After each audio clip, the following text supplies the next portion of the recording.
Yeah, man, y'all was selling them teas, man. Yes, I remember that. Yes, sir. I remember that. Good old I think we good. Recording. Yeah, we in there. Oh. Man, these mics changed the game. Hey, I'm telling you. They changed the game, bro. They nice and wireless, you know. That's the way to go. You can take it anywhere. It's so small, compact. Man, it's like perfect. You see a little, you know, little travel package. I didn't even peep that. Yeah, we different now. That's crazy, man. That's great. That's crazy, man. Man, well, hey. Love you, my brother. Man, love you too, man. Yeah, Welcome in, my man. Thanks, glad to have you. Glad Thanks, to have you on. I'm glad to be here. Yes, I know you are. Yeah. Okay, because I know you. All right. We're gonna have somebody walk in the video here. No mind her. All right, don't mind. But what's good, y'all? Welcome back to another episode of TezTalk Interviews. I have my childhood friend, one of my best friends here, Nate Robert-Eze. Did I say that right? Yes, sir. Yeah. All right. Yes, now, sir. all right. You better after 10 years. Listen, the brand you created with Too Easy. That changed the whole. It changed the whole way I said it. I was like, I knew it's another way to say it. Anyway, you man. got it right though. Yeah, awesome, man. Right. Awesome, man. Well, listen, I'm so excited for you to be on. I mean, you're definitely one of the interviewees that I wanted to have on TezTalks. I mean, because your story is amazing and it's definitely inspirational to most people. So I want to have you on here, man, and just kind of share your viewpoint about everything. And that's what I brought him on for today. So if you guys are having aspirations to be an entrepreneur, if you're in modern design, if you're creative in any form or fashion, this would be the interview for you to watch. So definitely stay tuned for the entirety of it. Should be a great one. Absolutely. Definitely. Absolutely. So first and foremost, again, man, I give you a proper introduction. Yeah. All right. We met back in, I don't even know what year. All right. We're, up in our 20s now, which is amazing. Yeah. But I mean, you started off, humble beginnings, man. Very humble beginnings. So share a little bit about, man, what, kind of the upbringing. Of course, we know you're from Nigeria. Yeah. And in that realm, it's just, crazy to see where you come from there anyway. Yeah. But when you came here, kind of what was that journey like for you? Yeah, so we came to the U.S. on what they call the visa lottery. So yes, right. it is like the gas station, G station lottery, to where you basically put your name in a raffle, and for lack of a better terms, and you get selected to come to the U.S. And so we got selected in 1997. So when we came to the U.S. and we started a new life here. A lot of my childhood was spent on the west side of Indianapolis. Yeah. We grew up on over there by Westlake area, Ben Davis area to start, in apartments, and then we moved. Actually, really, it was Westlake area, and then we moved to the west side, which that's where we started to meet. And so I went to various IPS schools in that area, and then that's kind of how I got connected with you. And I mean, it was an interesting time. I mean, we were all trying to figure it out. And what's interesting? I think about my parents at that time, and the fact that they were in their 30s. They were almost like where we kind of are getting towards. Right. And they were trying to figure it out. So I never looked down on sort of their. As a matter of fact, what they were able to build in such a small amount of time, I thought was remarkable, because it's tough to come to a new country and you really have nothing. You have to build from scratch. Right. Your degrees don't matter. None of that stuff matters. And you have to kind of go to school again and just build from the bottom. Yeah. And so that's what my parents had to do. And I think in that sense, we had a similar story to where, like you said, humble beginnings. I know you had humble beginnings. Yeah. And we were in the same neighborhood, dealing with a lot of the same stuff. Yeah. And seeing a lot of the same stuff around us that was happening to our peers and other people who, had those type of beginnings. Yeah. And so it's interesting to be still connected with some of them and see how, time has, taken its course to make us who we all are. Yeah, absolutely, man. And that's, speaking of who we all are, all right, listen, I mean, we have so many different personalities that we adapt over the time that we, are going through the journey. And it's tough, it's challenging to find yourself. It's challenging to find your purpose. It's challenging to find just what you love to do, So I think it's a great thing that you were able to hone into that and seek that out. So right now we're in Charlotte, North Carolina, where Nate relocated to. We're actually in the common area where he's staying at downtown in the heart of Charlotte, North Carolina. Yes, sir. And for most people that come from the inner city or come from public schools, having some place like this is kind of, it's almost like a fairy tale in a way. It's a dream. Yeah. It's a dream. It's like one of the things that you kind of hope for, but you never really believe that you can get there. Yeah, man. And it's crazy you say that, man. Every day I wake up, I'm so grateful to God because, I wake up and I'm able to walk in my living room and look out into the city. And it's like you said, it's like a fairy tale. It's like a dream, bro. And I still can't believe it.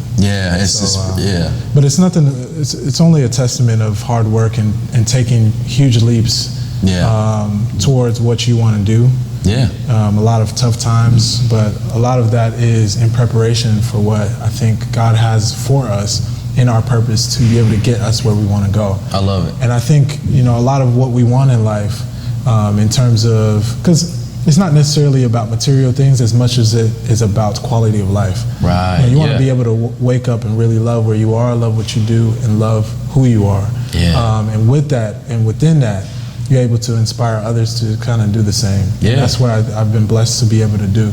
Yeah, absolutely. And it's a term, there's a saying growing up that goes, proper preparation prevents poor performance. Absolutely. And you just dropped a YouTube video recently about you going full-time as an entrepreneur. And what brought you to that point where you was like, I want to quit my job? You had you're at an amazing architectural firm. Okay, you're making decent money. You're doing what you love to do. But you felt this in your heart that it was time for you to disconnect from there and go on your own journey. What took your heart there that you wanted to go and pursue that? Well, it's crazy, man. Our hearts tell us exactly what we need to hear. And I think God speaks to us not only through audible voice. He speaks to us not only through angels coming down and talking to us, but he speaks to us through literally our intuition, our faculties that he's given to us. Intuition, imagination, all of those higher faculties that go past our senses. And so whenever you're in a situation that something doesn't feel right, that's probably God's trying to speak to you. And so I got that feeling while I was at the job. Everything around me seemed to be going great. The company was growing, I was moving up, things of that nature, but within me, I felt unfulfilled. I felt that I wasn't doing what I was called to do. And that purpose piece it's a feeling thing, man. It's very interesting. It's something that we do, yes, but it's also something that we feel. You know what I'm saying? Because once you're in your purpose, there's a feeling that you have. It doesn't really, I know they say it doesn't feel like work, but it's very cliche, but it's very true. It really actually does not feel like you are working. It feels like you're just doing something that you love to do, and it's taking time. And that's it. And even the hard times, and that's why I talk about in my video, that you should pick something that you feel is towards your purpose. And usually those things are stemmed from something you really find high interest in. Either find high interest in or you find high frustration with. Like we talk about the guy who created bevel blades. I forget his name, but he found high frustration in shaving his beard with razor blades and getting razor bumps all the time. So out of that frustration, he created the company Bevel. And so that's kind of like my synopsis about how I believe, even though everything around me was going okay, but I felt that if I hadn't taken the step at that moment, I wouldn't set myself up in the trajectory that I would need to set myself up to actually fulfill my purpose in time. Because there's fulfilling your purpose, but there's also fulfilling your purpose in time. Because God gave us the gift of time. So we have to use it very, very, very wisely. I love that, man. That's a saying that I have it on my wall. It's a poster, right? I got it from somewhere online. It's time is your greatest asset. Time is the most important thing, the greatest thing you can waste, spend, or give. And you think about time, and we can't control time whatsoever. We control, what we eat. We control what we watch and listen to, but we can't control time. And that's one thing that we can't get back. So any possible one is taking advantage of the time that they're given. I admire those people because you could be doing something that's taken away from your time. Absolutely. Instead of adding value to your time. Adding time to your life is actually a thing. Yeah. If it's valuable, if it's fulfilling to other people, if it's adding value to people in any kind of way, you can add time. That's right. And it's so interesting you say that because, like you said, I believe time is a gift. Yeah. God gave it to us. God gave us seasons, so we'll be able to have the fullness of life. You know what I'm saying? Fullness of life. The fullness of life and the quality of life that we all deserve and that He wants for us. Yeah. You know, imagine, because, you know, with God, time is infinite, right? Yeah. Imagine if He didn't give us seasons. How would we enjoy our lives? You know, imagine having an eternal headache. You know what I'm saying? Like, He gave us different seasons, so we'll be able to appreciate certain things. Yeah. So we'll be able to grow certain things. So we'll be able to see life blossom. And that, I believe, is one of the essence of life that we get to enjoy in our timelines, is allowing things to grow. Not whether that be a business, whether that be yourself, whether that be a child that you know, whether that be your marriage. Yeah. He allowed, and that's what makes us happy, I think. It's not necessarily like money and all those things. I think, you know, it's things that we're able to see grow in the quality of our lives. Yeah, man, that's an amazing perspective, great perspective. Write this stuff down if you haven't already. Just some things, or just listen to this as you're, you know, driving to work or wherever you're going, because it definitely can be beneficial. So, I mean, listen, man. I mean, you're a cerebral thinker. All right, you have you speak with, you just have a gratitude about yourself, right?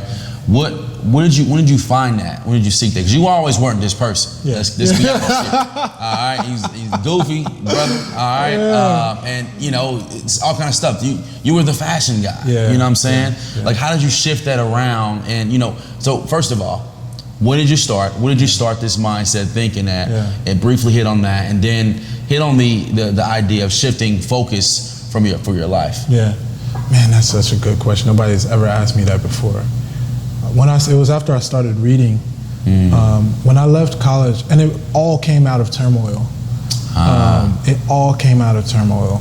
And once you realize, I'm gonna just drop this gem, once you realize that there's nothing that you can do or control, you start trying to understand how you can flow with life, as opposed to trying to control it. And so things were happening in my life, especially after I graduated from undergrad, that were just tragic. You know, I can remember going through the whole post-graduation depression, and really just thinking like, all right, after this graduation thing, like, what is this? Like, is this what they call life? You know what I'm saying? I had one of my best friends growing up. Man, it's even tough thinking about it right now. I had one of my best friends growing up pass away. They found him kind of like dead, shot in his car. And that just grounded me. I was like, what is going on? Like, is this the life that they're talking about? Like, this is the life that you go into after school that, you know, I thought people were going on vacations and getting happily married and having kids and doing all this stuff. And I got slapped with reality very quickly. And it caused me to start seeking knowledge. So there were a collection of books that I read right outside of school. I started reading Napoleon Hill books. I started reading Dale Carnegie books. These are all cerebral mindset. Yes, sir. Positive thinking guys. Exactly. Exactly. And I started to understand that way of thinking and how it can translate into your life. And it wasn't just like boom, like I got it. It was like let's try this thing out, and then it works. Right. You know, and I'm doing, and because I started a company in college, like you said, and a lot of the things that we did were not based on those principles, to be completely honest, or else, I mean, I thought it was a great concept. It probably could still be alive right now. You know, but it's not, because, and I had to learn that lesson of, you got to try this thing another way. And so I started reading, and once I picked up one book, I couldn't stop. I mean, there have been months where I'll read 8 books, you know, in a month, and or 10, you know what I'm saying, just to really soak in all that knowledge that I can. And then once you read one book, you start to you start to connect the dots with another book you've read, or you start to go see the sequel for that, or you start to try to understand the other side of this, or maybe you understood one concept in this book, so you want to further that knowledge with another book that offsets that. Gotcha. And that's what I started doing. Yeah. And I mean, I probably have read hundreds of books at this point. Okay.